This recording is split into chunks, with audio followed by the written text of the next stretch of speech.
รรดาเรื่องไล่ล้ำไม่มาคำไม่มาสวยนาง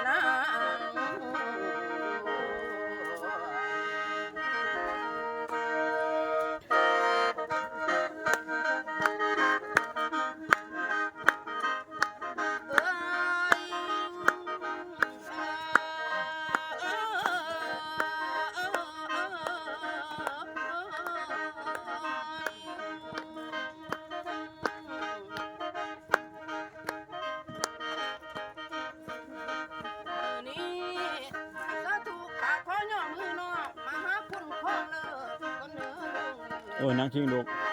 ได้เกิดมาตั้งแต่น้อยปล่อยปน จะใช้ไปเลยลูกจนหอนกุ๊กใส่ บนเนงมาหันลำปลาสั่นสองตัวให้หูเบิดทุกขอมาเลี้ยนพ่อแต่ก่อนมา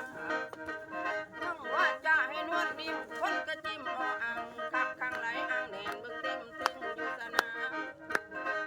เป็นเองนำอยู่ในนาให้มาตามเตือนมองขอให้นวลความพร้อมมาดังกองเพลงเสียงมอนนี่ไปจนตะเลียดเกี่ยงวนไปจนตลอดเกี่ยงคุณอยู่โลกโลกาขอจงมาห้อมเบิดมาความล้ำวันนี้ลานี่นางน้อยถูกไหวพันแสงกระดูกนางบ่ดูถูกทิ่มคือไว้ละบางสูจุงมาจุงจับนางสมองนางให้แววเลิศคุณผู้ป่าสุดแท้เกินกากว่าสุอันอยู่ใต้ซ้ำสั่นเล่านางเสาสมินมีสีเมืองอยู่ในเกณฑ์ควรปฐุมมากัก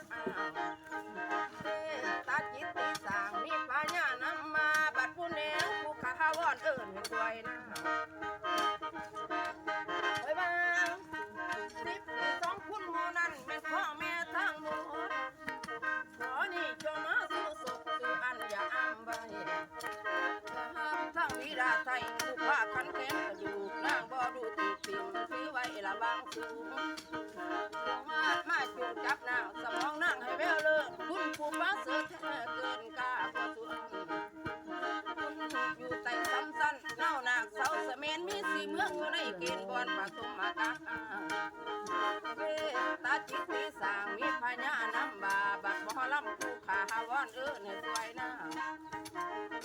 อาลาดผู้ขางเป็นเมืองเมนที่สองจงมาก้องเกิดเสียงสวยอีนะวันนี้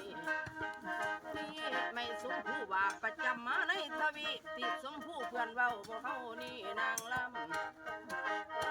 อุดรทีบกำใกล้จากสมผู้ขอจงมาแลดูดอกงานางคานเว้า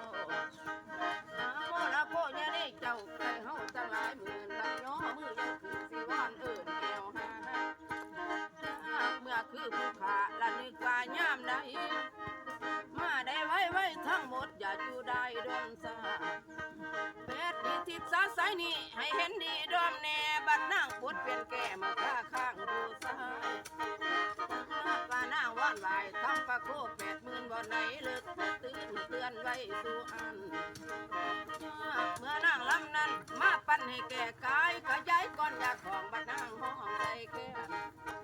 วันนี้ไหวเบิดเป็นแค้นกับของหอบจนเสียอาจดีพ่อยังพ่อเม็ดจบกวนจนเกี่ยง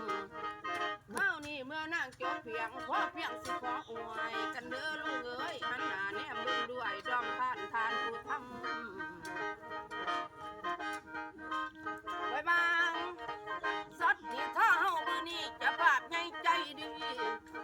ปลูกดอกไม้ของเฮาคือนี่ลูกชายมาถึงผลแตงทานข้าวนี่อย่างไรปลูกให้ปลูกพอดีพมมาลาซาพมมาลาซาไว้มาพ่อมานาศาสตร์อันนี้จิตใจมันสำคัญบอกของค